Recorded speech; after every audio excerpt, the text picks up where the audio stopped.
Hello, craft beer friends, and welcome to Season 9, Episode 10 of Tap to Craft Podcast. I am Denny Luce, coming to you from Boise, Idaho, and my partner in craft, the dog whisperer, and my favorite Florida man from Tampa, Florida, Mr. Kris McKenzie. How are you doing tonight, Kris? And of course, what is in your glass? Well, I feel like every time that we get on here, Denny, I go, just tired. Yeah. And you know what? I'm gonna change that because I'm tired every day, but I'm doing well. And in my glass this evening, I'm getting in the holiday spirit, and I'm enjoying a beer from Bell's Brewery, their Christmas Ale.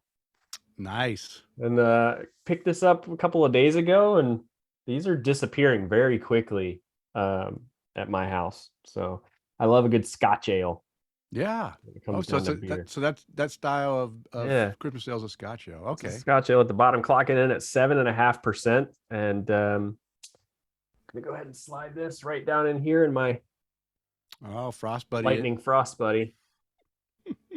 Unofficial Lightning FrostBuddy. While they're taking on the Buffalo Sabres right now. But tell us about what you're drinking, Denny, and how are you doing? Okay. Well, I am also in the Christmas spirit. You know, I think Christmas the season starts officially after Thanksgiving, right? Yep. So that's the rule. Yeah. So I'm drinking a Christmas ale. This is Anchor Brewing's Merry Christmas, Happy New Year 2022. I always get at least one 6-pack, maybe two if they're available. I will say that this beer is good, this year's version. Every year is a little bit different. I don't think they tweaked the recipe too drastic, so they're always kind of about a similar flavor profile. This one does have a little bit of rye spiciness to it, which I do appreciate. But with that rye spiciness, I think it also kind of made it a little bit more aggressive than usual. A lot of times this beer is like so super smooth with rich, complex flavors that are just coming out like you drink it and you're like, ooh, that tastes really good. And it's like, oh, it has this character. And then, your taste buds are going crazy, you taste all these other layers of flavors in there too. And I really like this beer a lot. This one, I think I gave it a little bit lower rating this year. I can't remember if it was like a 3 3/4 cap. Normally it's up at a 4.5 to. I think I might have rated some of these 5 because some are really good. But hey, if you can get this beer, it's still a great Christmas ale. I love that one. Yeah, and you can't get that one in Florida, can you? Yes, I can. Yeah. Oh. Interestingly enough, I had that one holds a special place in my heart at the end of 2020 when everything was starting to shut down for COVID. I had to start doing my training consultations via Zoom, which is the whole reason I have this Zoom account now. So I was sitting on my back porch talking to new clients about dog training and different options that they could look at. And I went, you know what? I'm working from home. I'm going to grab myself a beer. And I had a 6-pack of that Anchor Christmas Ale in the fridge. And I put it in a Christmas coffee cup and poured it there, sat on the porch, sipped a couple of those while I was talking to new clients. And it made it a lot easier since this was the very first time I'm trying to convey all this information, just like you and I are right now. Everything goes easier. Well, not everything, but a lot of things go easier with a beer in hand. Yeah. A little social lubricant. Yeah.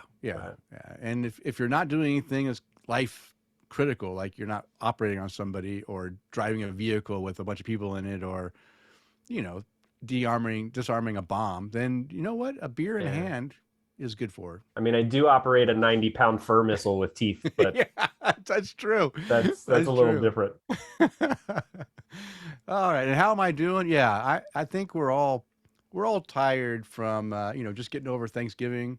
A lot of activities going around. I know you got some activities going around too that's keeping you busy. I'm tired too. Man, you should have seen me before we got on this call. I was yawning, and Sarah's like, "Are you sure you're gonna be able to make it?" Oh yeah. As soon as I start drinking and chatting with Kris, I just like perk up and I'm ready to roll. It's like a natural high upper. Like our conversation is a natural drug to amp us up. I almost had some coffee before we got started, to be honest, because I was sitting in the house, sitting on the couch, and Tina went out to go grab some dinner with a friend of hers that's in town. And I'm sitting on the couch just scrolling through TikTok, and I'm going, TikTok. man, I gotta get out and talk to Denny. Maybe we should get some coffee. No, I went and hung a door. So that Okay. that got me going enough. Yeah, that'll get the blood pumping. Yeah. Other than that, a lot's happened since we last talked. I did go to Hawaii, to Kona Island, or to the Big Island at the Kona district. I was there for a week, had a good time. Did not get erupted on by the volcano. Luckily, it waited to the next week to erupt. So right now, if you didn't know, Kona, one of the big volcanoes there is having some burping, indigestion. Yeah. It's trying to get rid of some bad fish it ate earlier in the month. But it was a good time. I don't know if I mentioned before I left that it was supposed to be a family vacation with all four of us: my wife, myself, my wife, my son, and my daughter. And then right before we were getting ready to go, my son got diagnosed with blood clots in his leg that moved into his lungs. And so he wasn't able to go because you can't fly with blood clots. We were all disappointed, but I was also very grateful that he didn't get on that plane, get to Hawaii, and or even in the middle of flight, have something dislodge and go have a serious problem, either death or just whatever. I can't think of the word. Like have a stroke and lose half of his anything function, anything, right? So he was bummed as well, and so we promised that once everything is good on his end and Sarah's through her program and she's all feeling better too, we're gonna go, just the three of us, take him on his own Hawaiian vacation for a week. You got to go again. Oh no, we got to go again. We're probably gonna go to Maui. Try a different island this time, and but it was fun. I did go to one brewery there, and I really enjoyed that brewery. I'll talk a little bit about the beer later on in the show, so stay on and hear about what brewery I visited and enjoyed on Kona. All right, Kris. Well, we've had a little bit of conversation already, but before we get too far into the show, we always want to let anyone new listening to Tap to Craft podcast know what we are all about. We are an educational podcast focused around celebrating all things craft beer because we want to assist you, our listener, along in your craft beer journeys and adventures. And listen to episode 218. We're recording on Monday, November 28th, 2022. And yes, we are live on Facebook. If you'd like to join us during one of our recording sessions, you can do that easily on the Monday prior to the release date. So at 8:30 Eastern time. Yeah, we send out a little share. Just go follow us on Facebook. You'll get to notice that we are going live. When you see it, just go ahead and hit that little icon or video or whatever and join us. And you don't have to stay for the whole show. A lot of people jump in and out throughout the recording and just provide feedback. We love all that interaction. But if you could share our show, we'd really appreciate that. Yeah, share it too. Yeah, in fact, I want to say hi to Kyle. Maru. I lost it. Where did he go? Carl Marrero. Marrero, yeah. The text is too small for me to read. He's with Marker 48 Brewing up in the they're in Newport Richey, Spring Hill. I can't remember. Okay. Top of my head. Oh. Pasco County. Let's just call it that. Pasco County? All right. Well, hey, we love having new people to the show. Watch it. Or maybe he's been listening to the podcast and he wanted to see us live. Hey, that's even great too. We have a great community. Go ahead and interact with us. Write us, send voicemails, whatever. We love it all. Okay, I got sidetracked again. See how easy it is to get off on a tangent? I take meds for that. Yeah. But in this episode, we will be discussing our favorite breweries, beginning with the letter I. We haven't talked about, we're going down the alphabet, talking about all our favorite breweries with different letters, and we've got to the letter I. And it's been like 4 or 5 weeks or episodes since we talked about one of these brewery things. So I thought I'd throw that in. Next episode, I think I want to. I don't think we've talked about pastry stouts. I realized after seeing a bunch of people posting pastry stouts, I was like, you know what? I don't think we've talked about pastry stouts, and maybe some of our listeners would like to understand what this whole pastry stout thing is. So I think I may do that for next episode. But this episode is our favorite breweries. I can't wait to see what Kris has on his list, because you know what? There's not a lot of breweries, at least the ones that I've had, that start with letter I. So it's slim pickings. I'll have to I'll have to send you, if I haven't already, send you the link of the website that I use to find these breweries, because I don't think I would have found the majority of them. Okay. Okay. All right. Well, I only have two because I just picked the two that I had the most beers on Untapped checked into. Fair. That's fair. Yeah. That's fair. And of course, you can count on Kris and I having some great conversation as well. And just to let you know, Kris and I would like to thank all of our Patreon supporters. This episode is brought to you in part by our satisfied Patreon supporters like Mike Allen, Bill Schlemmer, Amanda and Kevin Argauer, Mark Reedy, Mike Blanchard, Tara Carlson, and Jim Kudzol, and Alex Fuchs, who are our virtual producers.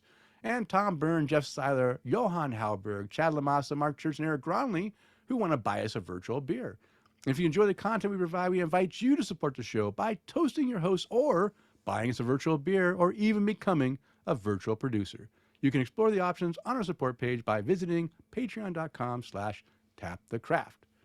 All right, Kris, we had some feedback, and we got this feedback from a message on Facebook from our buddy, great listener, longtime listener and supporter, Mike Allen. So, Kris, why don't you go ahead and read what Mike Allen had to say?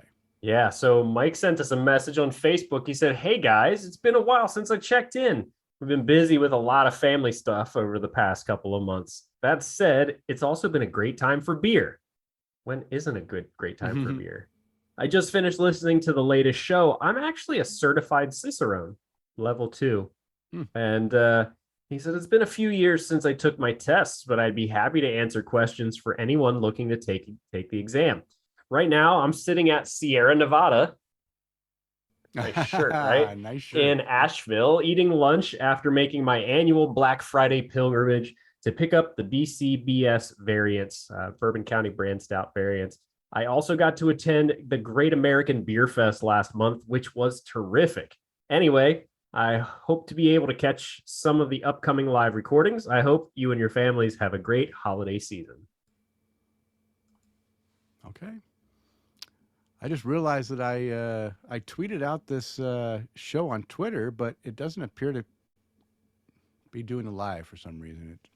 I don't know what's going on. But that's okay. But are people gonna use Twitter anymore now that well, Elon Musk you know what? It seems like a dying effort because everyone says Twitter's going to be dead and it's going to go extinct like dodo bird, and they're all jumping to all these other bizarre social media things. You know what? I can't even handle the social media I have, let alone jump to these really obscure ones like that. What's the one that starts with an M? Mastodon. What? I mean, it's called Mastodon. That's like a really complicated one. There's Hive Social, which I'm thinking about joining just because it looks more like Twitter. I can do Twitter, but I can't do these really bizarre hard ones. But Elon Musk is my man crush. Man crush? Yeah, just the cool stuff that they come up with. You know? Yeah. You know who else is that's completed a Cicerone program? You? No. I considered it though. I was like, I wonder if I could pass it just taking it for the hell of it. Connor Larson from Gasparilla. Oh, that's right. Yeah. He mentioned that after the show. He never said that yes he was or no he wasn't. He goes, he said knowledge. Yeah, and I was like, "Are you a certified beer server?" And he never answered me.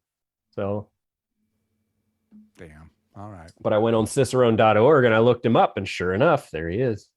Okay. And he's level 1 or level 2? 1. Yeah, he's a beer server. Okay.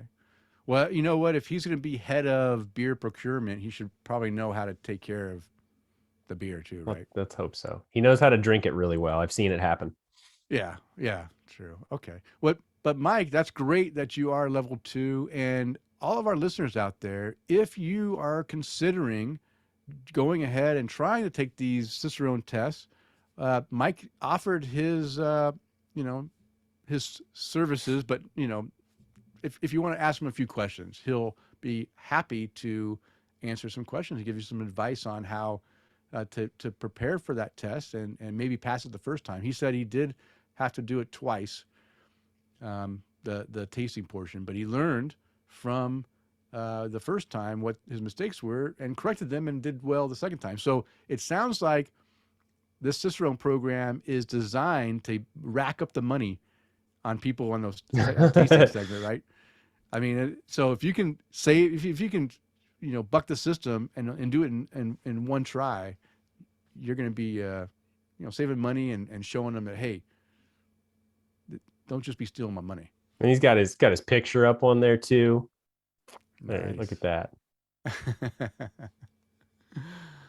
All right. So, if you want to be like Mike and send us a message on Facebook Messenger or Facebook post or whatever, you can do that at facebook.com/taptocraft.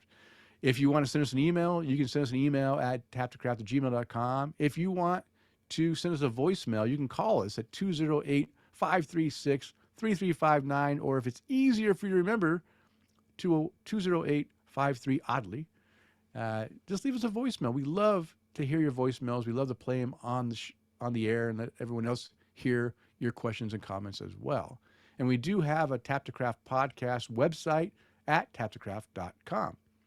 And we mentioned our Twitter and Instagram. It's at Tap to Craft as well. I am also I'm trying to set up a Discord server. I haven't been too successful in actually making progress on that, but stay tuned for that. It's a way for us to have channels where people can interact, our community can interact with one another, and ask questions and show off beers and maybe do some beer trading. Maybe I'll have a beer trading page there. Who might be into Discord? Yeah, Mr. Chad Lamassa. I was gonna say Chad or Matt Knight.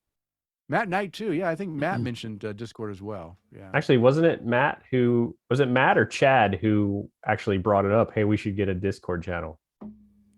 I swear it was one of those two guys. I think it was both. Okay. Yeah, I think you're right. I think Matt was the first one. I think Chad, after he got on with the Gen X Grown Up Discord, he wanted us to do it as well because he has a lot of fun time on there. But okay. The problem is I just don't have a lot of time.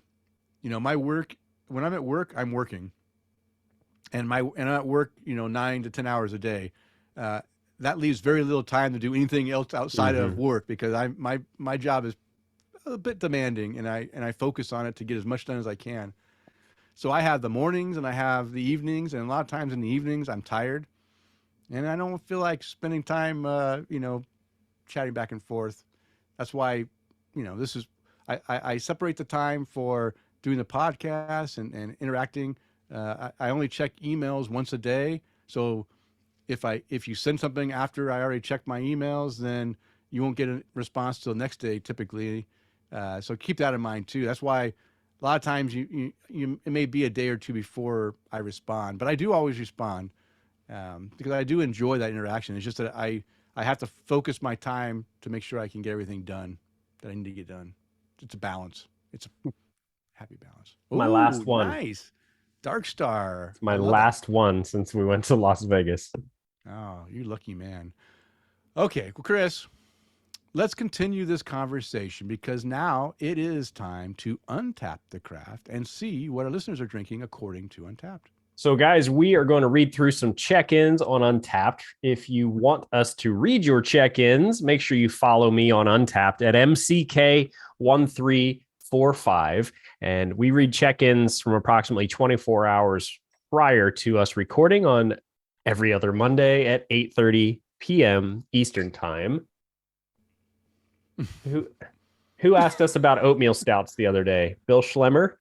Yeah, Bill did ask about oatmeal stout. Dark Star oatmeal stout. Yeah, Dark Star. If you can get Fremont Brewing's Dark Star, love that beer. Oatmeal stout. It is one of my favorites. I love just a regular Dark Star. When I do get the variants, the special Dark Star barrel aged ones, I also enjoy those. Mm-hmm. But for my best bang for my buck is just the regular 6-pack because I save a few dollars. and I think that beer is fantastic. Oh, it's terrific. And again, another one of those beers that anytime I'm towards the West Coast, I grab some. So we're going to start with the Gnarly Gnome. He is drinking a 2021 Dark Charge Distillers Select New Riff by Braxton Brewing Company.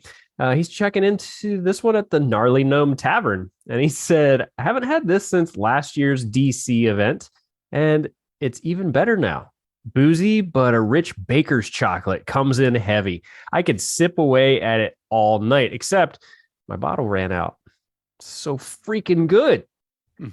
No rating on this one, but great notes on that check-in.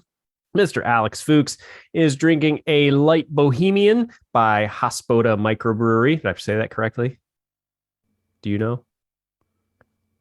I don't know. Hospoda. Sounds good. Yeah. Let's go with it. Yeah. He said nothing to do with Bohemian Pilsner. Pretty good otherwise. 4 cap rating for that beer. He also checked into a Hospoda Dark, which he just said buttery. But 3 cap rating for that one. Mr. Matt Knight checking into, I texted or I messaged him earlier. I love this label art, and he said this is why he bought it. He's drinking a Chalky Milk by Myers Creek Brewing Company, and he said, I bought it exclusively due to the can art. It's got Baby Yoda on the front of it. Getting some chocolate and burnout? That's what it says. Chocolate and burnout up front. Then mellows out with vanilla and chocolate. Just a nice balanced flavor. 4 1/4 caps for that check-in. Jeff Seiler checking into a 2022 Hop Slam by Bell's Brewery. On draft, absolutely delicious 5 cap rating from him for that beer. He's also, you're getting all the good ones, Jeff. The Bourbon County Brand Stout from 2019. Also on draft at the Blue Ridge Beer Hub. 5 cap rating for that one, which I think I have a 2019 in the fridge, which I'm almost drank tonight. That'd be great. You should or 20. I wasn't really up for a 14% beer tonight. So it's funny you say that, because for Black Friday, I drank a few beers before, and then I said, you know what? It's Black Friday. I need to drink a black or dark beer. So I went in my fridge and pulled out a 2016 B-Bomb. Oh, wow. Yeah, B-Bomb. It was 6 years old. Yeah, B-Bomb, the regular B-Bomb, barrel aged one. And I'll tell you what, this is from my buddy Kirk Tabor here in Boise. And I wanted to share it with someone. It's a 22-ounce bottle, 14% beer. I drank that myself after a few beers. I popped that open, drank 22 ounces of 14 ounces or 14% by myself.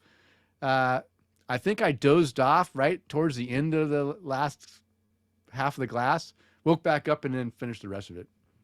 Yeah. I'm proud of you. So I know Mike Allen mentioned that he was going out to go get his Bourbon County stuff. Did you go out and get any? No, because I like Bourbon County. It's just the price tag is too steep for me now. I'm with you. Yeah, I don't want to pay $25 or $20, whatever. You know, they range different prices, but it's at least $20 or more for a 16-ounce bottle. Yeah, I just think that's too much. The regular ones were ringing in at about $12-13, which wasn't too bad. Now the variants of it, those were the ones that were getting into the $20 and $25 ones. And I'll admit, I did pick up 2 of those, but they also had the 30th anniversary edition that was $40 because it was a blend of 4 different barrels. And I'm going, now if it was aged for like 18 months or 24 months, maybe I'd consider it. But just because it's aged in 4 different barrels, like I'm not going to be able to tell the difference. Yeah. I mean, there's been some really good variants, but there's also been some variants that just weren't that good. So you you have to wait until you hear someone else talk about the beer and find out if it's going to be a winner or maybe not so winner Yeah. before you spend that money too, right? You don't want to buy that expensive beer and then realize that, yeah, man, I could have had this Dark Star instead for, $2.50 a can. Yeah. All right. So David Martin is checking into a Cold Mountain by Highland Brewing Company. It's a 2022 version. Still drinking well. I would hope so. 4.5 caps for that beer. Valhalla Brew BQ, just mentioned on Facebook. I enjoy Hop King by Evil Genius. If you can find it on tap, it's worth every penny. Okay. Well, how many pennies is that? How many pennies is it? That's a good question. What kind of beer is it too? Well, it sounds like it's got to be a double or triple IPA. Hop King, right? yeah. It's Evil Genius, and if I remember correctly, they all have like some big ABV beers. Okay. Well, it looks like Jeff Seiler is getting into the holiday spirit. He's got his Christmas tree up. He's checking into a King Owl by Equilibrium Brewery. He's got his can, which has got some cool art on it, next to his TARDIS. For you Doctor Who fans out there, he said it's a big tropical hazy double IPA. Yummy. 4.5 caps for that beer. Is that the one I commented about the tree on the deck? No. Okay, so he's got a Christmas tree out on his screened porch deck, and it looks great. And I was like, wow, that's a great idea. Now I can't do it here because I don't have a screened-in covered deck. That will slow you down. Yeah. Yeah, I do have a pergola that is slatted, but it lets everything come down. We have that because my wife likes to get light into the house during the summer, but wants to block that sun from heating in right away. So I don't have the option of doing that. But what I did, I was asking him if he had two trees, one on the back patio and then one, or in the back deck, and one inside. And he said no, they only have one. They moved the tree from inside to outside because, for one thing, they did it one year and they liked it so much, and it lights up and looks really nice. And also, all the shedding needles are outside and not inside. All right. And of course, all the spiders that are in that tree are outside as well. So that's nice as well. That's another reason I love a good fake tree. No spiders. So he only has one, but I did make a comment that because my wife last year, she beat me down to having two trees in the house. And yeah, but I had no desire to have two trees.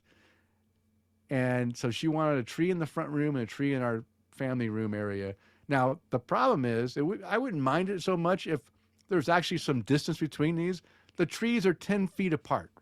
Why do you need two trees 10 feet apart? It's just a little bit crazy. Listen, you got to use that investment that you made on your freaking super duper tree a couple years ago.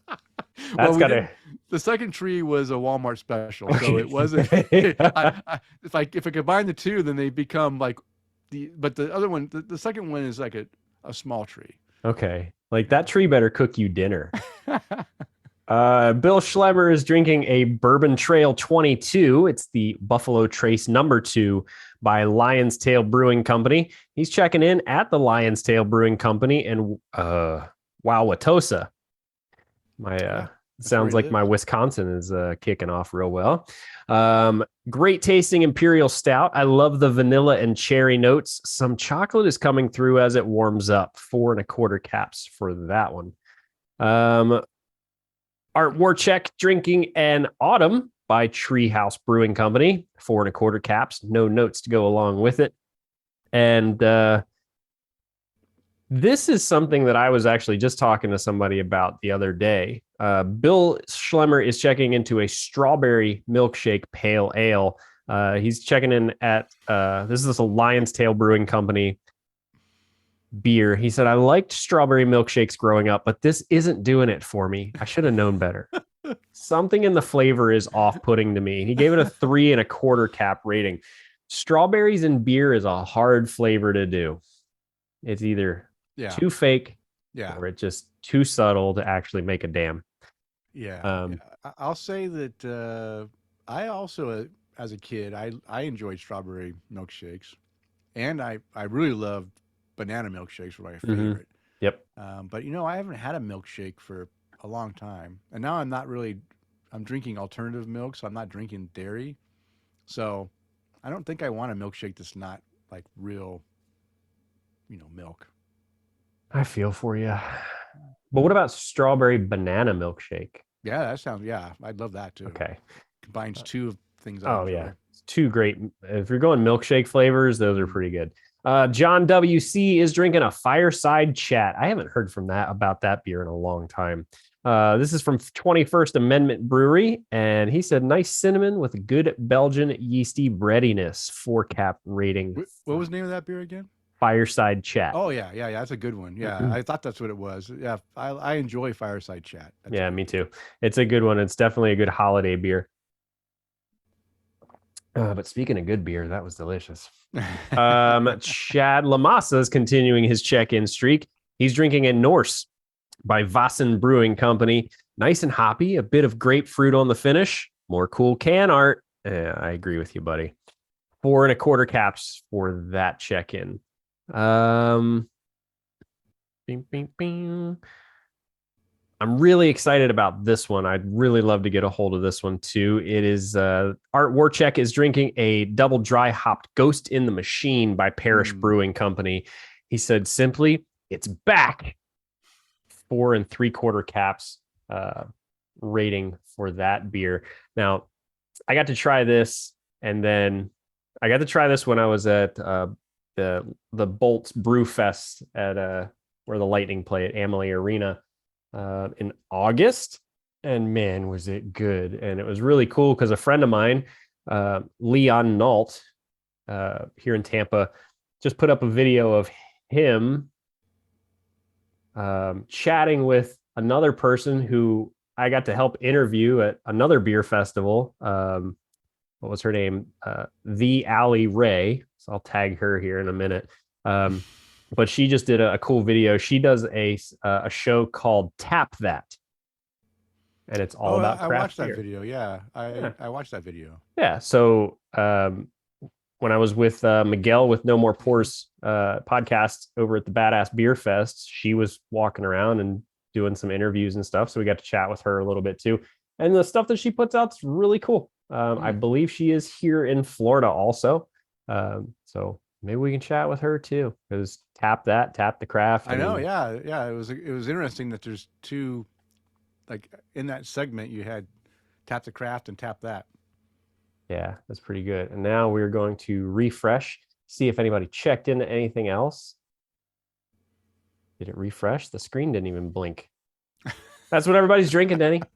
Wow, your internet is so fast, you didn't even see it update. Look at this. Look. There's my hub right here. Hardwired. Now that's good service right there. Yeah. If I lag now, I'm just going to throw this thing out the window. That's right. All right. Well, that's some great beers, and we appreciate everyone that participates in our Tap That, Untap That, Untap the Craft, Untap the Craft, Untap That Craft. Whatever our segment is, Jeff Seiler came up with a name. We love it, but good beers. Maybe the beers are going down. I'm now on the. I'm drinking another Christmas ale, Jubilel Winter Warmer. Always 2022 a classic version. Yeah. That shows up just about the time your beard does. I've already drank a couple 6-packs of this one. I'm slowing down, not drinking as much, because normally I'll get like a couple cases and I'll drink it throughout the winter. But I slowed down because there's so many other good beers out there that I don't want to just get filled up on one beer. So I've been, drinking a bunch of different stuff. Eric Gronley said, strawberries and wheat is a decent combo, but raspberries are my first choice. I would have to agree with him. I like raspberries too. Like raspberry wheats are pretty awesome. Yeah. No, raspberry, because it's a strong flavor and it's easy to get that flavor out of the real fruit without using a imitation or anything. I mean, it's real flavorful. I like raspberries too. Red raspberries. Mm-hmm. All right. Well, now it's time for our Beer Speak 101, where we briefly define common and not so common beer terminology. In this episode, we will explain what it means when we talk about aeration in the brewing process. Wow, aeration. Now, everything we hear about is you don't want to have a lot of oxygen or air inside your beer when you're fermenting because it causes oxidation. But guess what? We need some aeration in the brewing process. So let's talk about aeration. Aeration is the action of introducing air or oxygen to the wort, which is the unfermented beer, at various stages of the brewing process. Proper aeration before primary fermentation is vital to yeast health and vigorous fermentation. Aeration after fermentation is complete can result in beer off flavors, including cardboard or paper aromas due to oxidation. So during the fermentation process and before the fermentation process, very important to get that oxygen into that beer so that yeast has something to work with the sugars and do a good job of not, of doing what it needs to do to make that alcohol. Once the fermentation is done, the key is to remove that oxygen out of that beer before you package it so that that oxygen won't go and make the beer stale or, off flavors in it. So aeration is a very important process in the brewing. So there you go. Now you know. Now we all know. And knowing is half the battle. Okay. We're chugging right along, Kris. We're now ready for the Brew Buzz. And the Brew Buzz is devoted to discussing various beer-related topics. And this week, as we already mentioned, we will be discussing our favorite breweries that start with the letter I. So, Kris, I'll go ahead and start. You just got done reading all that Untapped stuff. So I'll do my first one, and I'll go and you can do your. Well, wow, you got some stuff in here. Nice. We do your first one. And I'm going to talk mostly about my first one because this is the one that I have the most information and the most experience with, and the one I definitely is my favorite iBrewery. And anyone who's listened to the show from the beginning knows that I do enjoy this brewery. I've talked about this brewery a number of times. I visited, when I was driving back and forth to see John when he was in Seattle, I'd stop in this brewery in Washington on the way to Seattle and grab some beers and drink them. I really enjoy this brewery. And it's Iron Horse Brewery in Ellensburg, Washington. And according to Untapped, I've had 28 of their beers, which is pretty good considering it's a Washington beer and I'm in Idaho, right? So I drank a few of their beers. And I want to read, their story, a little bit of background into their story about starting a brewery. Now, keep in mind, this brewery opened in 2004, so it's only 18 years old. In 2006, they gained some partners. This is who we're talking about now, and this part I'll read now is when these partners came in and really started to ramp up the brewery, because the brewery the first 2 years wasn't doing too well, and then brought in some new blood, and it took off and definitely did better. So here's what they have to say. It says, "Our story is a lot like our beer, unconventional. It's the story of a semi-lost 20-something-year-old with a young family who fell in love with the art and science of brewing beer. Instead of finishing college like he was supposed to. He may well still be brewing in his garage at this very moment if his retired father, Gary, had not believed in his son and offered him to join him in business. Greg, with one small child and another on the way, somehow convinced his wife, Natalia, that moving across 2 states and buying into a failing brewery was a good idea. If nothing else, Greg is persuasive. 3 months into the social experiment, Gary, Greg's dad, had the inspired idea to bring in Greg's good high school friend Ross as a partner. Granted, Ross was an English major, and they say, which has nothing to do with beer, but hey, this guy can talk to anybody. That's kind of like me. I'm not an English major, but I can talk to anybody as well. I enjoy chatting away. Yeah. And well, they did what anybody would do in their shoes. They worked all hours of the day for wages below poverty level, talked to the people, found out what they wanted, and made it. Poured beer at festivals all over the state, shook hands, begged for placements at bars, picked up spare change off a sidewalk, made big mistakes, figured out how to correct them, learned a few things the easy way, learned a lot of things the hard way. And we're grateful that at least they had access to nearly free beer. I love their story already. It's This- insightful, and there's free beer at the end, almost yeah, free beer at yeah. the end. And I think anyone who starts a brewery can relate to what these guys are saying, right? This is the story of of craft beer and starting a brewery. In the process of struggling to make something out of very little, they figured out what Iron Horse Brewery really stood for. They weren't making beer to please the critics of the world. They were making craft beer for people. There are a lot of rules and regulations about how things should be, and when it comes to their beer and their lives, they don't care about rules. They care about innovation, taking risk, and authenticity. With that core belief intact, you have the Iron Horse Brewery of today. Greg continuing to push the envelope. Ross using a vernacular more appropriate to classical literature than selling beer. Gary suggesting barrier busting, painfully optimistic future plans. Natalia still working in the business for the sole purpose of keeping Greg in check. And an amazing staff that keeps Iron Horse beers moving into the hands of the people. So that is the background story of Iron Horse Brewery. Now, on their website, if you go to their About Us page, there is actually a timeline that shows more details on exactly what went on. But this is a nice little story that they had in the beginning that I thought was more appropriate than going over a bunch of dates and things that happened and, milestones. Let me talk about a couple of the beers that I just truly, really, really enjoy. Now, the one beer I drink all the time, and they have a few variants of this, but still my favorite is the original Quilter's Irish Death.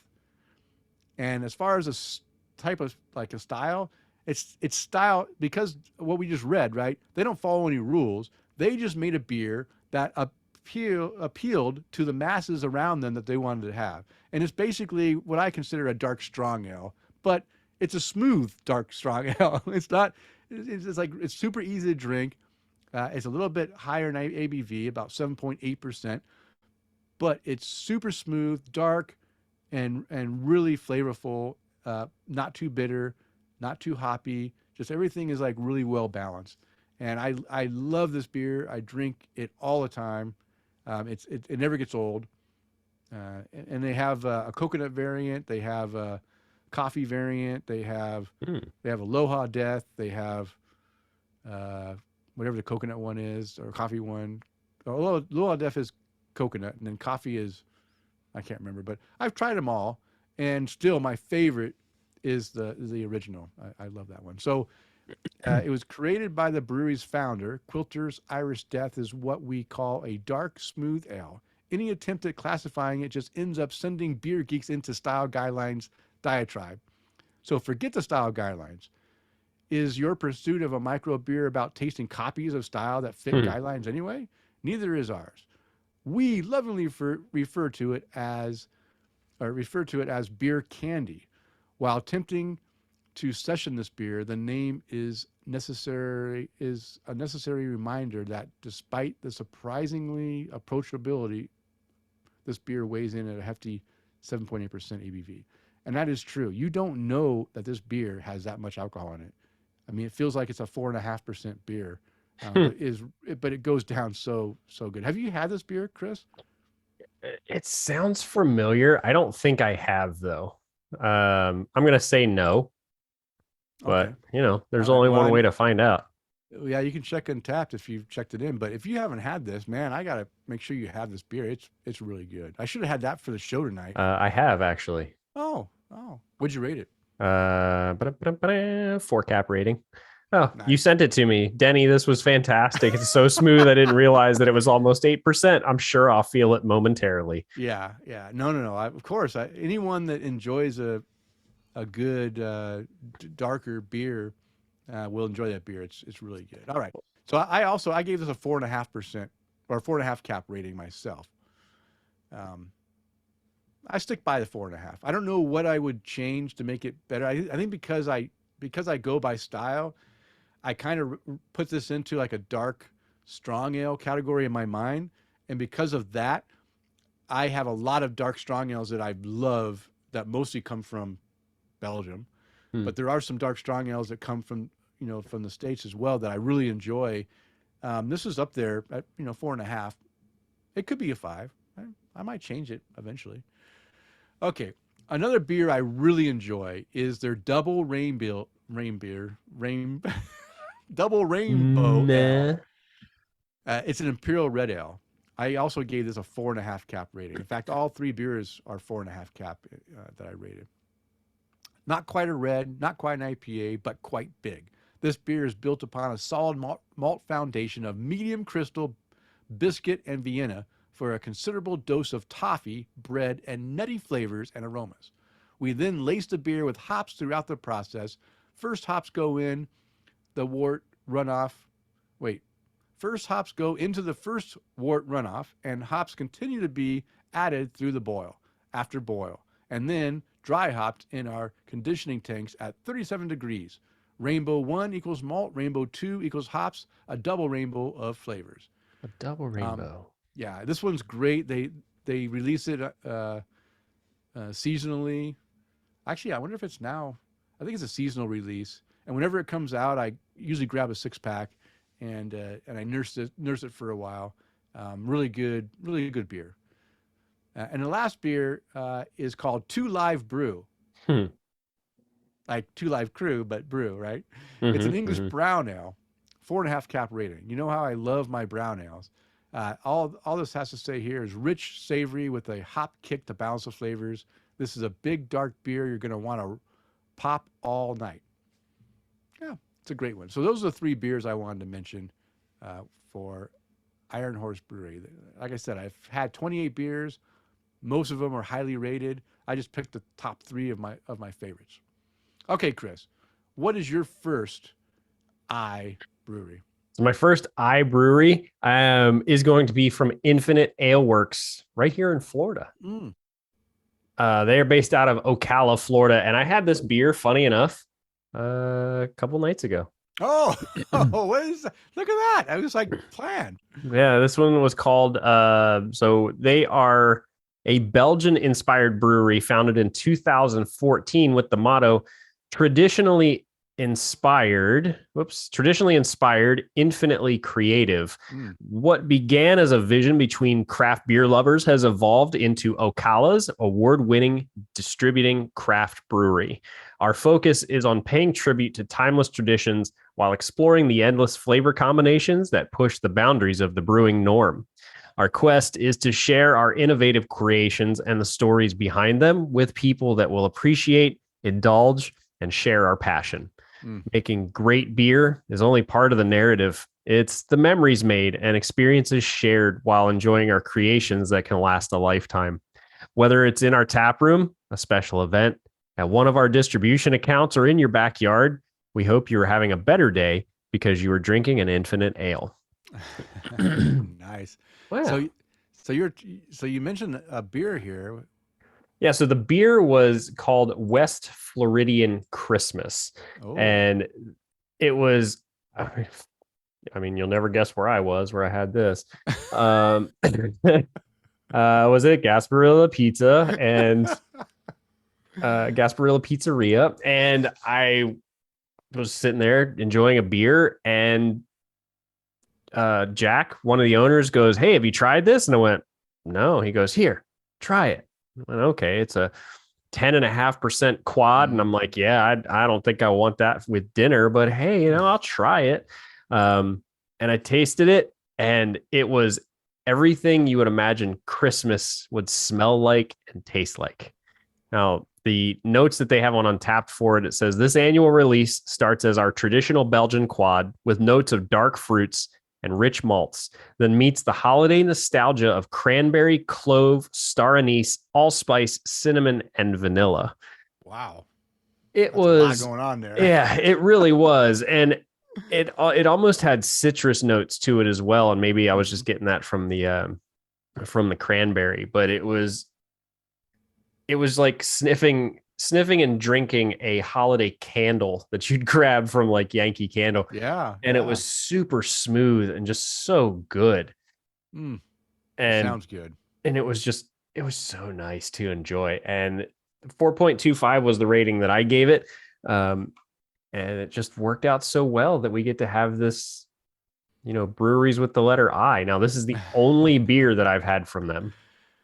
It's your first, but not your last, I'm sure, right? Absolutely not. Yeah. And I see them, especially when I go to like beer events and stuff like that. There are plenty of their beers out and about. So I'm looking forward to trying some more of them. Yeah, yeah. Well, good for Connor on bringing some different beer. I mean, he likes to find the unique beers that aren't in every brew pub, right? Or every not brew pub, but tavern or craft beer pub or bar.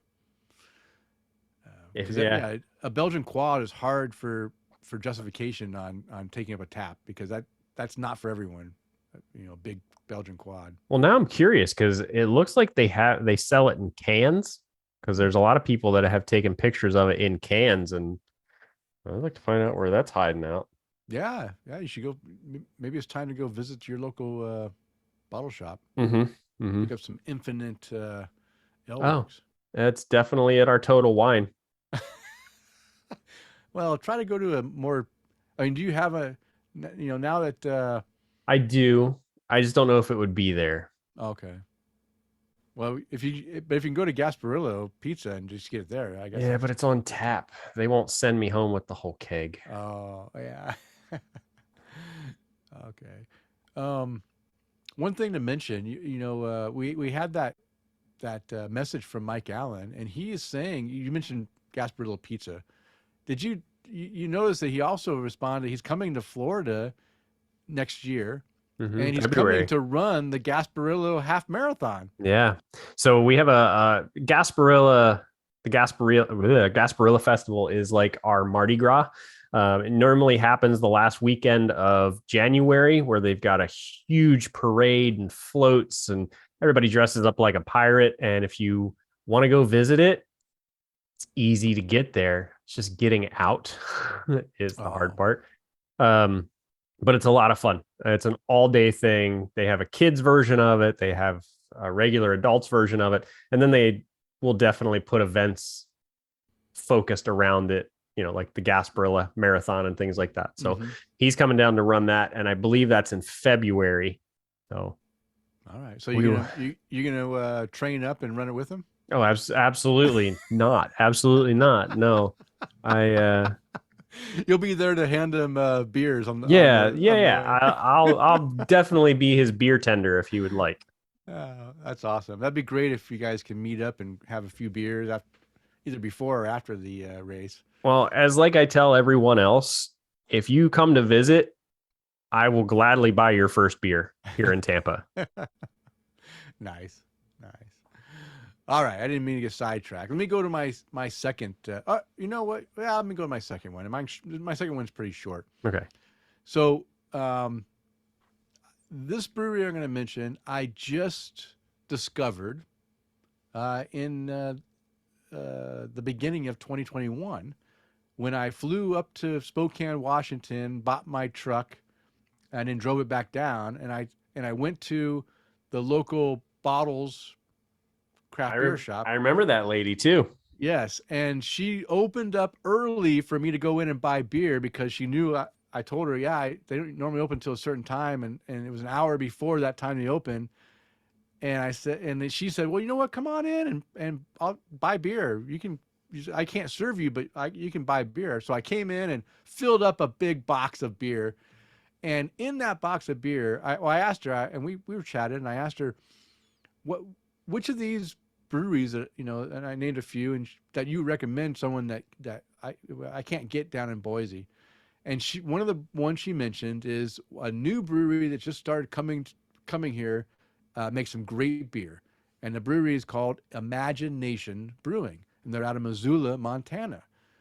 And she said the beers are fantastic. So I loaded up a number of beers and took them back home with me, and then I started drinking them, and I realized, holy smokes, this brewery is really good.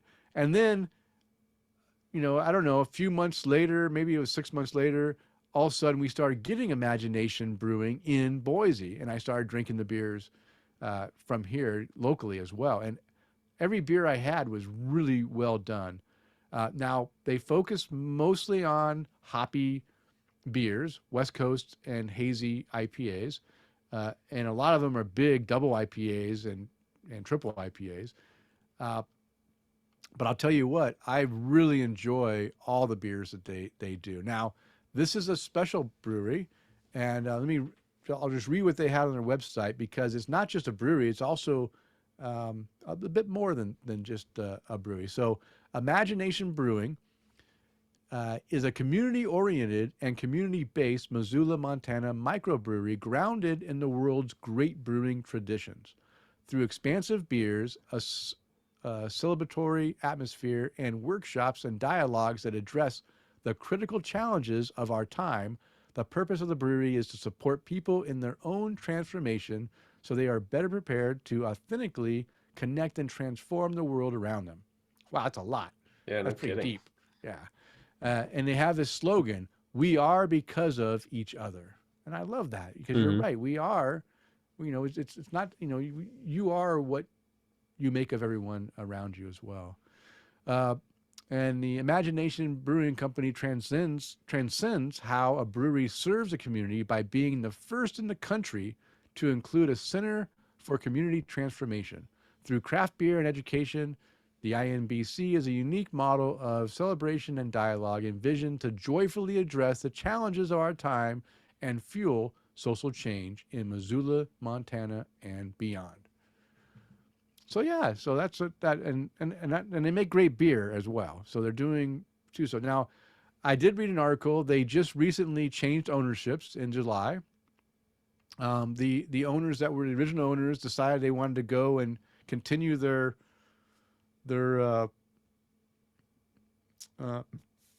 volunteering and mission and giving to service to other things. So that they went off to do that.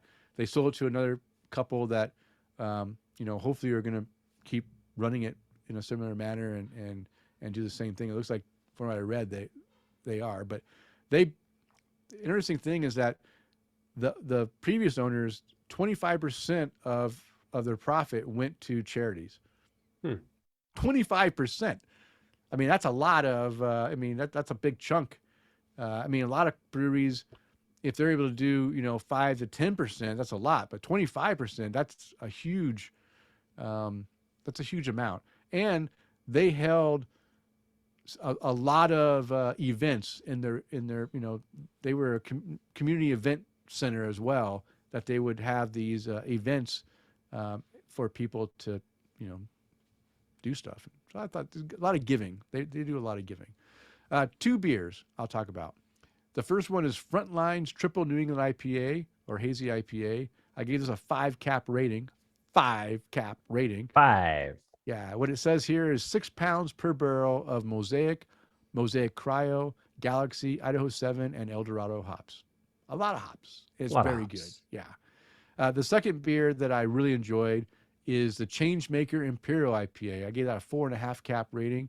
It says WE Coast Double IPA.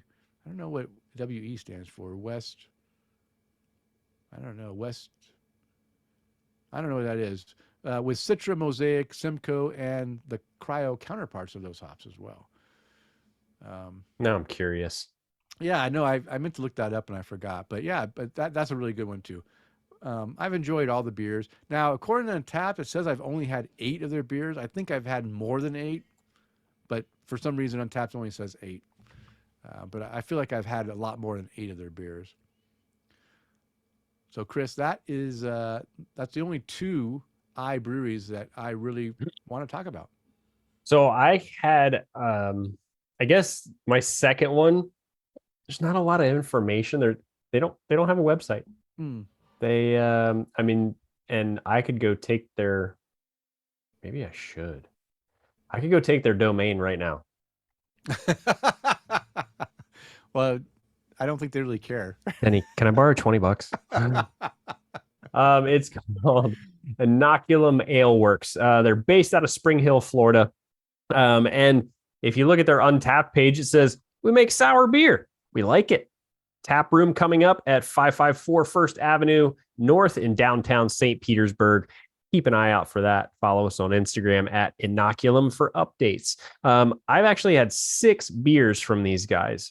and I believe it was probably through different beer events and stuff like that. But the one that I did have, excuse me, the one that I did have that I rated the highest, and for those of you that don't know, oh, Eric, you're absolutely right. Indeed Brewing, that pistachio cream ale. Oh my gosh, that was so Oh, good. you're right. Yeah. I had that beer too. Mm-hmm. And then Insight Brewing, he had mentioned the Banshee Cutter Golden Coffee Ale, both in Minneapolis. Anyway, I'm not a huge fan of sour or what I like to call infected beers. They are infected. Purposely infected. But this was a beer called Spectrally Macabre, and it was a traditional goza, and it's called it's listed as a debittered black watermelon goza. I have no idea what a black watermelon is. It's just a dark beer. And debittered. So, but that's the listing that they. It sounds macabre. It does sound macabre. It looks macabre too. It's black. But it's if you look at their label on the beer, it says a goza brewed with watermelon, basil, sea salt, like basil. from England. And wait, what's different about sea salt from England than from? It's got an Hawaii accent. It's kind of the minerals are going to be different. Yeah. They like football and, semi-warm beer. And then it said they used a special bitterless black malt for the beer. Oh, okay. Okay. It was a beerless black malt. Okay. Yeah. So it's not a black watermelon or anything like that. Yeah, I was thinking black watermelon. Like, what the heck is a black watermelon? They make yellow watermelons. I'm sure we'll come up with a darker one soon. But yeah, so I've had 6 beers from them. The Spectrally Macabre, I gave a 4-cap rating to. And like I read off of their Untapped landing page, we make sour beer. We like it. That's them. Nice. Okay, what's your last one? My last one was this one popped up in my head almost first. Ithaca Beer Company out of Ithaca, New York. And I've had 3 beers from them. And my highest rated one that I've had, and we've talked about this on the show before, Flower Power. It's an American IPA. I gave it a 4-cap rating when I had it the last time.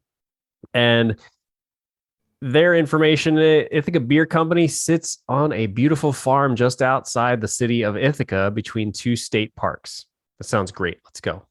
The brewery was founded in 1998 by owner Dan Mitchell, and to this day remains a family-run operation. The facility contains a state-of-the-art 50-barrel brew system, which produces about 20,000 barrels of beer per year. Ithaca Beer, led by, it's supposed to say but I copied that off their website. So is there an error? Ithaca Beer, led by its flagship Flower Power IPA, is distributed in 15 states on the East Coast. Flower Power has been recognized as one of the 25 most important American craft beers ever brewed by Food and Wine magazine. Whoa. Was that back in 1999? I'd be curious to know which year, but yeah. I'll dig into that here maybe in a little bit. The long-term dream of opening a restaurant was fulfilled in 2012. The tap room highlights Ithaca beer products along with locally sourced ingredients. Dan's passion for food and family stems from his Chilean upbringing and was the driving force for the farm-to-table restaurant. The restaurant was designed to be a place for all to gather and enjoy a pint of beer surrounded by the beautiful agrarian landscape. In 2021, a second tap room was opened in College Town, adjacent to the Cornell University campus. Wow, right in the middle of COVID. Way to go. Listen, how many people have done that? And we're sitting here going... Well, he was already committed, I'm sure. Well, since 1998. Well, let's just open another one. So interesting. Dan Mitchell, that name doesn't sound Chilean to me, but hey, more power to him. Maybe his mom was Chilean. Yeah. I like, that sounds like a good food there. I'd like to go try his food. Yeah. So, all right. Well, I don't think I've had any Ithaca beers. I've had 3. Yeah. I Flower just don't spend Power. enough time on the East Yeah. Coast. And well, you haven't come to the East Coast in quite a while, have you? No. Last time I was on the East Coast was when I visited Amanda and Kevin in Pittsburgh, Oh, that was a while ago. and that was in 2017. 2017 is when this story came out. Oh, okay. So that's not awful. No. I mean, what, 5 years ago? Yeah. That's saying something. No, I need to search out some Ithaca beers when I'm on the East Coast. I'm hoping to make a trip. So I my middle of next year might be busy. If I might be in Vegas at the end of June and Israel in the beginning of June. I'll come back from Israel and fly to Vegas, and maybe that might be a busy middle of the summer. Okay. Well, hey, that is our brew buzz. We just mentioned 5 of our own breweries that we enjoy, and you heard from our good friend Eric Gronley about Indeed Brewing and Insight Brewing out of Minnesota. So check those out. And I have had Indeed Brewing. I have had that pistachio cream ale, and it is good. But I didn't have enough beers from them to, call them my favorite. But the one I did have was good, and I know that Eric enjoys that brewery. Okay, Kris, it's time for our new and noteworthy. Let me go ahead and start mine since you just got done chatting. Okay. I don't want to give your vocal cords a little bit of a rest.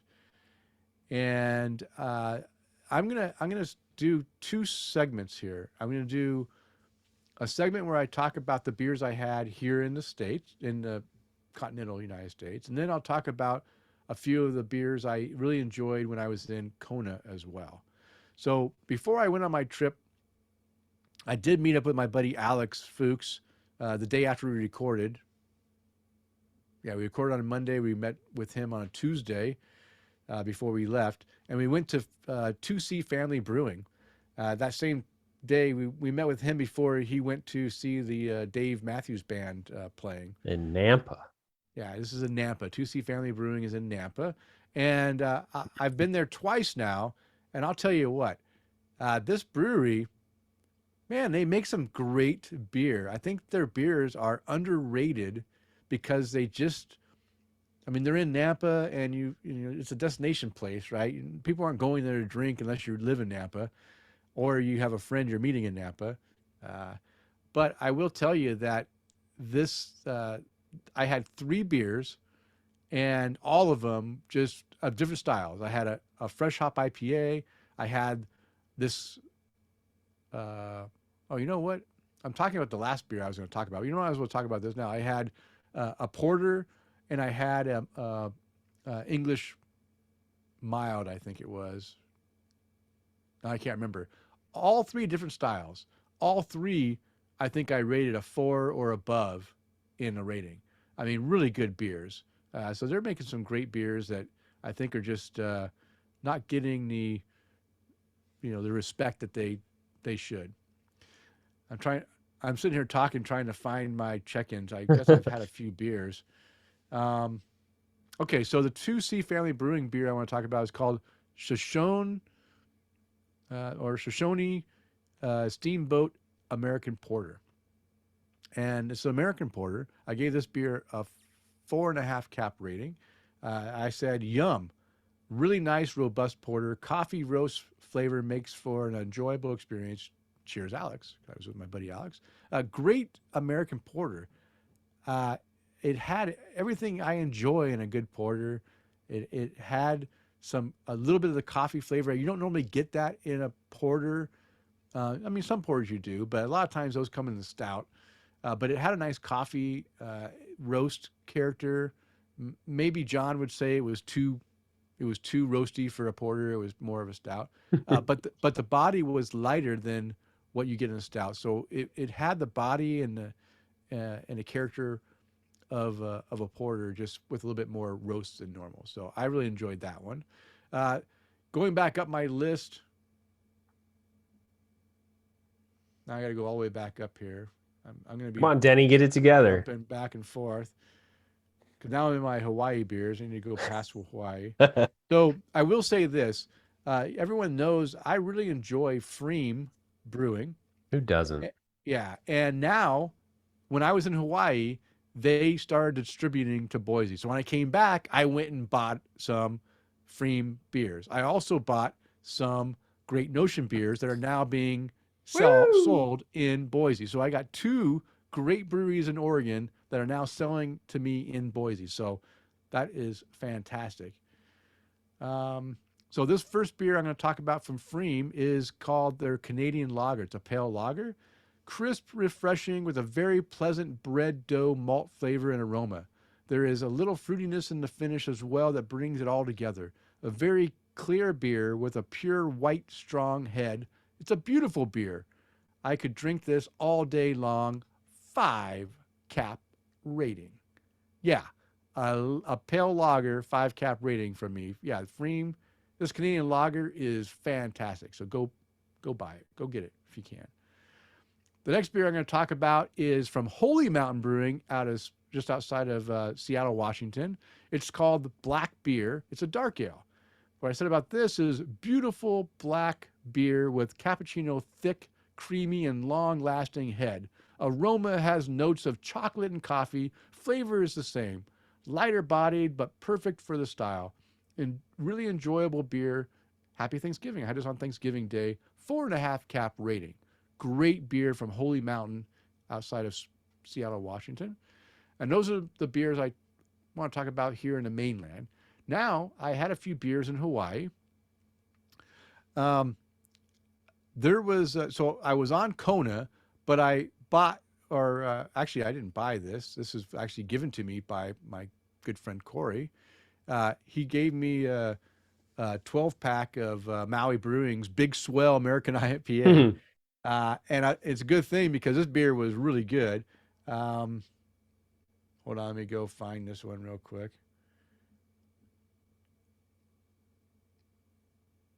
And when I first had this, I didn't change the rating. I think I should have changed the rating. So here's what I said. I had this. He gave me one of these the first night I was there, and I enjoyed it. But then when he gave me the 6-pack, the 12-pack, I really enjoyed it even more because I drank more of it. And I realized what a great beer this is, and I never raised my score, but I did give this a 4 cap rating, which was good. But I think I would raise it to a 4.5 after drinking more of it. A very nice citrusy IPA with a decent malt backbone. Thanks, Cousins and Corey. 4 cap rating. So Maui Brewing's Big Swell American IPA. If you can find this, if it comes to the States, pick it up. It is really, really good. And it's not a hazy. It's an American IPA, but has some really good citrus notes and really enjoyable. So 4 cap, I probably would give it a 4.5 after I drink a lot more of it. The next beer, we went to the brewery we went to visit on Kona is Ola Brewing, Ola Brew Company actually, and I had 4 or 5 beers, and I bought pints, and then I started buying 10-ounce pours because I wanted to drink more. If I kept drinking 16-ounce, I'm not going to drink as much. But if I drank 10 ounces, I can drink more because that's 6 ounces less. So I started buying 10-ounce pours. You're such a math whiz. Yeah, because I made a, like last year, I said, you know what, I'm not doing flights anymore. I either am going to suck it up and drink at least 10 ounces, or I'm not going to drink the beer. And so I've held to it. I've done pretty good with that statement. So one of the Ola Brewing Ola beers that I really enjoyed was their Kiawe Brown Ale. And again, it's a brown ale, so of course I loved it. What I wrote about this is really good brown ale, not too sweet, not too bitter, just the right body and finish. 4.5 cap rating. Really good brown ale. I really love this beer. The second Ola brew I want to talk about are the ones that really kind of stuck out to me. I bought a 6-pack of this, and it's called the Ma'a Lager, and it's a pale lager. Another pale lager here. And what I said about this is, we had a busy day. Now chilling on the lanai, uh, enjoying the evening. Great lager with a grainy malt character and pleasant light hoppy flavor in there as well, with a touch of coconut too. Actually, a fairly dry lager, my first Ola beer, and I'm a fan already. I had this before I went to the brewery, about a 6-pack of it. 4 cap rating for this pale lager. Really enjoyable. I enjoyed every one of the 6 beers I had. I really enjoyed this. Again, maybe I should have rated this one higher as well. The more I drank it, the more I enjoyed it. Good beers. All right, Kris, I drug on enough. Those are my new and noteworthy. How about you? What do you got to? I kind of talked about one of my first new and noteworthies was that West Floridian Christmas from Infinite Ale Works. Oh, okay. And I gave that a 4.25 rating. But again, it was the cranberry and the allspice and cinnamon. It, like I said, it was what I would imagine Christmas would taste like. But yeah, from Infinite Ale Works, their West Floridian Christmas, Belgian quad clocking in at 10.5%, goes down super smooth. But the next one that I wanted to talk about was from Tampa Bay Brewing Company. So both of my new and noteworthies are Tampa area beers. Well, Florida beers, at least. They're Cryotropic. And I forgot to look this up. No, I did look it up. Look at me go. Cryotropic, it's listed as a hazy or New England IPA, and this was a collaboration with Yakima Chief Hops. Now, I drank this, yes, at Gasparilla Pizzeria and Growlers, but Miguel kept telling me that this was like one of the most expensive hopped beers that they have ever produced, just because it's cryo hopped beers. So this is what they have listed in Untapped. It says it pours a soft, luxurious liquid gold booming with tropical aromas of pineapple and citrus. It did. Yes, it did. Bursting with super juicy flavors of grapefruit, mango, and tropical fruits. I will just say this. This was a super hoppy, super just tropical. It was Hawaii in a glass, if you will. Nice. And super easy to drink. No hop burn or no bitterness. I mean, it was a juice bomb. It really was. I can't believe I just said that. But yeah. And it says YCH cryo hops are whole leaf hops that undergo a cryo freezing process that separates the lupulin, which is the hoppy goodness, from the bract or the leafy parts. This leaves, which is what they wrote, leaves you with a super concentrated compound that punches way above its weight class and explodes with all those juicy flavors that you need in your life. This was brewed with products exclusively provided by Yakima Chief Hops. Amazing beer. Just an amazing beer. And I'm so glad that I was able to try it. Not only do I want to, give a big shout out to Tampa Bay Brewing Company and Dave Doble, but just damn good beer.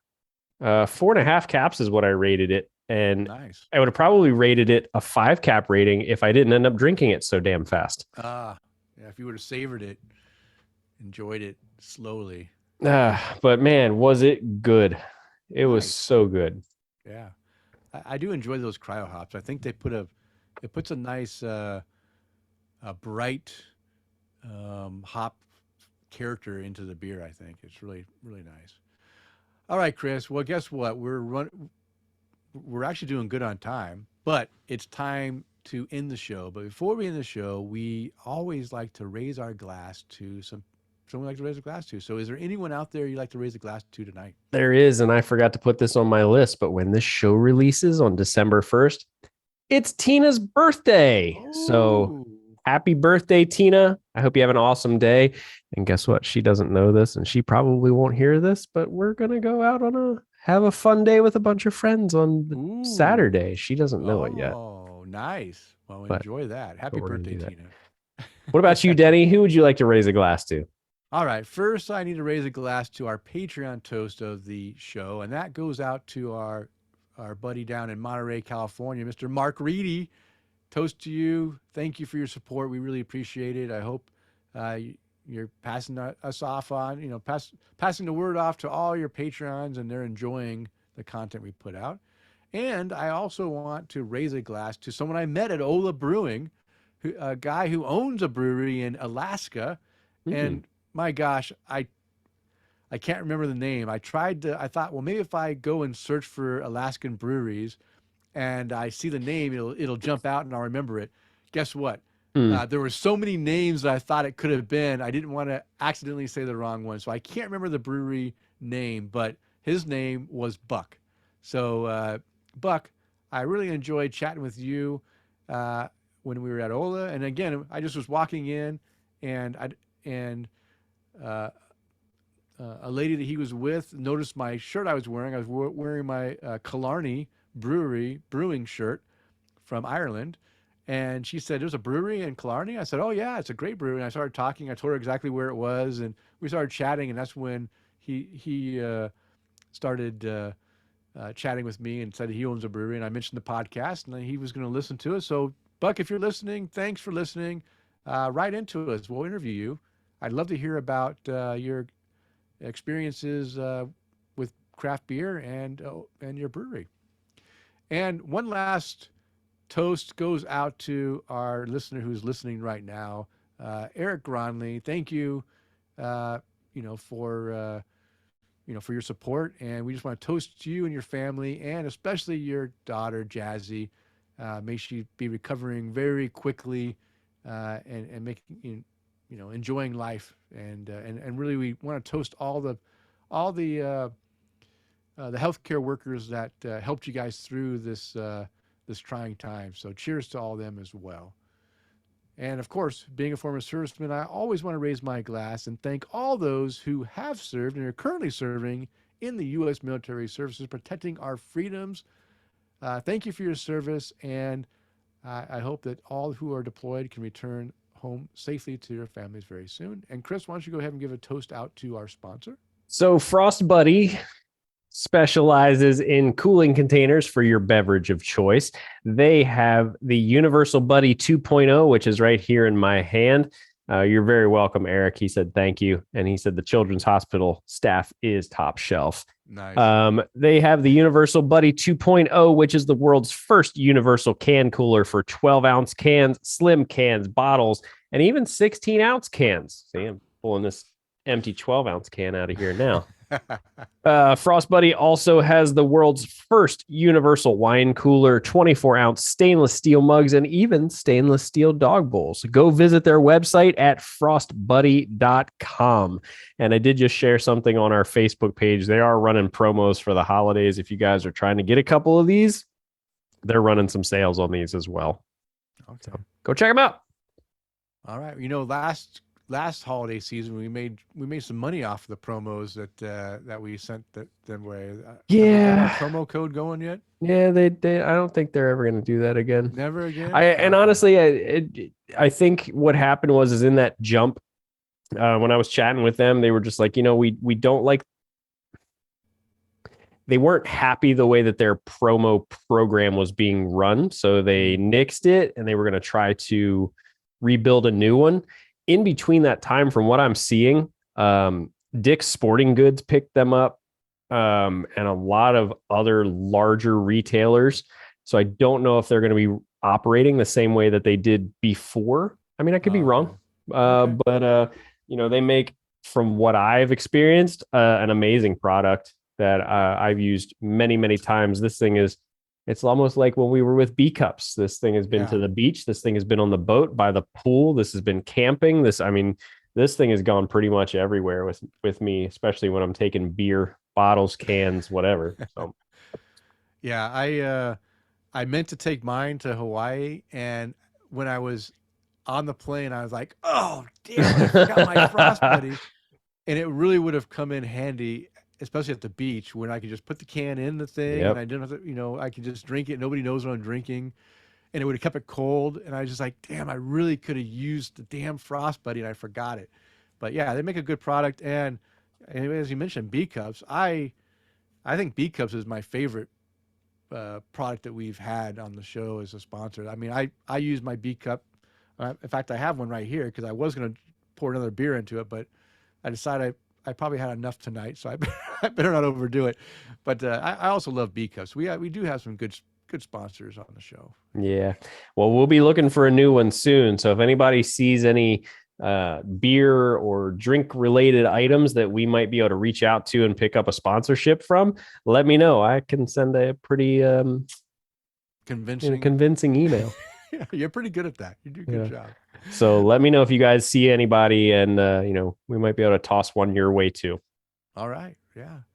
Okay. And you can find the beers and the links to the articles mentioned in the show in the show notes located on the show post at tapsofcraft.com. And if you'd like to follow us on social media, I can be found on Twitter, Instagram, and Untapped at Luce Screw. Kris, how can listeners follow you? So you can never find me on Mr. Elon Musk's Twitter at Kris_McKenzie82, but you can find me on Untapped and Instagram at MCK1345. And don't forget, you can interact with us on everything social at Tap the Craft.